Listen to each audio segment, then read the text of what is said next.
জাতীয় নাগরিক party NCP আমরা দীর্ঘ সময় ধরে আমাদের সর্বোচ্চ প্রচেষ্টা আমরা চালিয়ে গিয়েছি। এমন অনেকগুলো প্রস্তাবনা ছিল যে প্রস্তাবনাগুলোতে অন্যান্য দলগুলোর আপত্তির জায়গা শুরুতে থাকলেও জাতীয় নাগরিক পার্টি এনসিপি সহ কয়েকটি দলের প্রচেষ্টার কারণেই শেষ মুহূর্তে এসেও আমরা অনেকগুলো বিষয়ে আমরা একমত হতে পেরেছি। আমরা জাতীয় নাগরিক পার্টি এনসিপির তরফে জুলাই সনদের একটি আইনি ভিত্তির কথা আমরা বলেছিলাম এবং তার ভিত্তিতে সামনে নির্বাচন যেন অনুষ্ঠিত হয় সে দাবি আমরা উপস্থাপন করেছিলাম। দীর্ঘ সময় ধরে জুলাই সনদ বাস্তবায়নের বিষয় নিয়ে ঐক্যমত্য কমিশনে আমরা আলোচনা করেছি। জুলাই সনদ বাস্তবায়নের জন্য একটি আদেশ, গণভোট এবং সামনের নির্বাচিত প্রতিনিধিদের কনস্টিটিউয়েন্ট পাওয়ার ডেলিগেট করার মধ্য দিয়ে আমরা জুলাই সনদের সাংবিধানিক বিষয়গুলোকে টেকসইভাবে আমরা অন্তর্ভুক্ত করার একটা রোডম্যাপ আমরা পেয়েছি। কিন্তু আমরা যখন জুলাই সনদের খসড়া পেয়েছি সেই খসড়ার মধ্যে জুলাই সনদ কিভাবে বাস্তবায়ন করা হবে সে ব্যাপারটা একেবারেই অনুল্লেখ থেকে গেছে।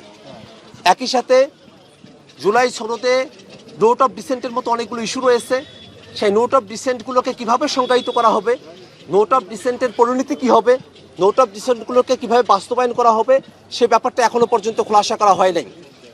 একই সাথে যে আদেশটার মধ্য দিয়ে জুলাই সনদকে আইনি ভিত্তি দেওয়ার কথা সে আদেশটা আসলে কীরকম হবে সেই ব্যাপারটা আমাদের কাছে এখনও খোলাসা নয়। আমরা জাতীয় নাগরিক পার্টি এনসিপির তরফ থেকে দাবি জানিয়েছি, প্রস্তাব রেখেছি যেন সে আদেশটাকে জুলাই সনদ বাস্তবায়ন আদেশ বা সংবিধান সংস্কার আদেশ এমন কোনো নামে সে আদেশটাকে জারি করা হয় এবং সে আদেশ সেটা যেন জনগণের সার্বভৌম অভিপ্রায় যেটা প্রকাশিত হয়েছিল অভ্যুত্থানের মধ্য দিয়ে সেখান থেকে উৎসারিত হয়ে head of the government professor doctor Mohammad Yunus তার জারিকৃত আদেশ হয় সে ব্যাপারটা আমরা প্রস্তাব আকারে এখানে উপস্থাপন করেছি। একই সাথে যে গণভোট অনুষ্ঠিত হবে সেই গণভোটের প্রশ্নটা কীরকম হবে সে ব্যাপারটাও আমাদের কাছে এখনও পর্যন্ত অস্পষ্ট। আমরা আজকে কমিশনের মিটিংয়ে প্রধান উপদেষ্টার উপস্থিতিতে কথা ব্যক্ত করেছি যে দীর্ঘ সময় ধরে রাজনৈতিক দলগুলো আমরা এখানে পরস্পরের নানা ধরনের রাজনৈতিক মতবিরোধ থাকা সত্ত্বেও আমরা অত্যন্ত সৌহার্দ্যপূর্ণ পরিবেশের মধ্য দিয়ে আমাদের আলোচনাকে অগ্রসর করতে পেরেছি। ঐক্যমত্য কমিশনের সদস্যরা তার অত্যন্ত ধৈর্যের পরিচয় দিয়ে আমাদের আলোচনাগুলো শুনেছেন। আমরা একটা পরিণতির দিকে অগ্রসর হচ্ছে, এই কারণে রাজনৈতিক দলসমূহ, ঐক্যমত্য কমিশন এবং প্রধান উপদেষ্টাকে আমরা ধন্যবাদ জানাই।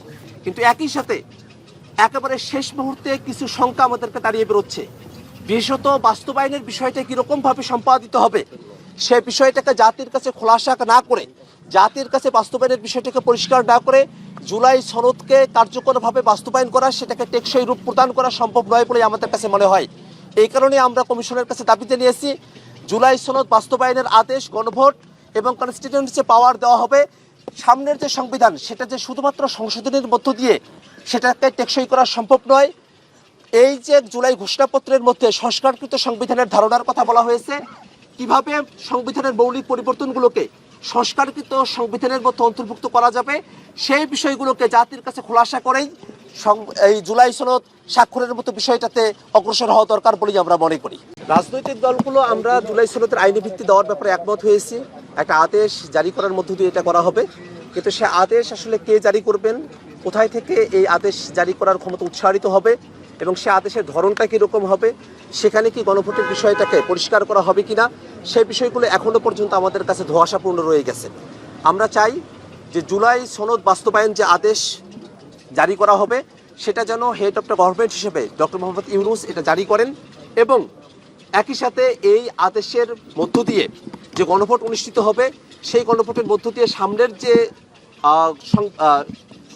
সংসদ হবে সেখানে যে প্রতিনিধিরা আসবেন তারা যেন কনস্টিটিউয়েন্ট পাওয়ার পেয়ে সংবিধান শুধু সংশোধনের মধ্য দিয়ে এটাকে যেহেতু টেকসই করা সম্ভবপর নয়, এটা যেন একটা সংস্কারকৃত সংবিধান, আমরা যেন 2026-এর ছাত্র জনতার আত্মত্যাগের বিনিময়ে নতুন একটা বেসমেন্ট এই সংবিধানে আমরা অন্তর্ভুক্ত করতে পারি সেই দাবি আমরা ঐক্যমত্য কমিশনের কাছে উপস্থাপন করেছি। একই সাথে আমরা এই কথাও বলেছি যে এই বিষয়গুলোকে জাতির কাছে খোলাসা করা হলেই তবেই কেবল স্বাক্ষর অনুষ্ঠান বা এই জুলাই সনদ সেটা জাতির কাছে একটা পরিপূর্ণ ডকুমেন্ট হিসেবে উপস্থাপিত হবে। যদি জুলাই সনদ বাস্তবায়নের বিষয়গুলো জাতির কাছে অস্পষ্ট থাকে তাহলে জুলাই সনদ স্বাক্ষরের মধ্য দিয়ে আমরা যে অর্জনটা করতে চাই সেটাকে অর্জন হিসেবে সামনের দিকে প্রাপ্ত হওয়া অনিশ্চিত থেকে যাবে। এ কারণেই আমরা জুলাই সনদের বিষয়ে আমরা স্বাক্ষর করব কি করব না সেই বিষয়গুলোকে আমরা বিবেচনাধীন রেখেছি এই শর্তের উপরে যে কমিশন এবং সরকার জুলাই সনদ বাস্তবায়নের বিষয়ে জাতির কাছে ক্লিয়ার রোডম্যাপ তারা উপস্থাপন করবে। আদেশের বিষয় কি হবে, গণভোটের প্রশ্নের ধরন কি হবে এবং সামনের সংবিধানে অন্তর্ভুক্ত করার প্রক্রিয়া কি হবে, সেই বিষয়গুলো খোলাসা করার মধ্য দিয়েই আমরা জুলাই সনদে স্বাক্ষর করার পরামর্শ দিয়েছেন এই ব্যাপারে। তো সময় নাই, আপনারা কখন আমরা সময় যদিও অল্প, কিন্তু আমরা মনে করি এটা শুধুমাত্র রাজনৈতিক সদিচ্ছার ব্যাপার। আমরা জুলাই সনদের আইনি ভিত্তির বিষয়ে যখন আমরা এই প্রস্তাব কমিশনের কাছে উত্থাপন করেছি তখন অনেকগুলো রাজনৈতিক দলের সঙ্গে একমত ছিলেন না, কিন্তু দীর্ঘ 1.5 মাসের আলোচনার মধ্য দিয়ে তারাও কিন্তু শেষমেশ এই সিদ্ধান্তে সে একমত হয়েছেন যে জুলাই সনদের একটা আইনি ভিত্তি দেওয়া প্রয়োজন রয়েছে। সেক্ষেত্রে আমরা তখনও বলেছিলাম যে জুলাই সনদের আইনি ভিত্তি দেওয়ার বিষয়টা একটা রাজনৈতিক সিদ্ধান্তের ব্যাপার, এটা শুধুমাত্র সদিচ্ছার ব্যাপার। তখনই যদি রাজনৈতিক দলগুলো সদিচ্ছা প্রকাশ করতেন তাহলে আমাদের 1.5 মাস অপেক্ষা করতে হতো না। আমরা এখনো মনে করি যদি রাজনৈতিক দলগুলো সদিচ্ছা রাখে এবং সরকার যদি দৃঢ় ভূমিকা পালন করতে পারে, গণ অভ্যুত্থানের আকাঙ্ক্ষাকে বাস্তবায়নের ব্যাপারে সরকারের দৃঢ় ভূমিকাই কেবলমাত্র এই সংকট থেকে আমাদেরকে উত্তরণের পথ দেখাতে পারে।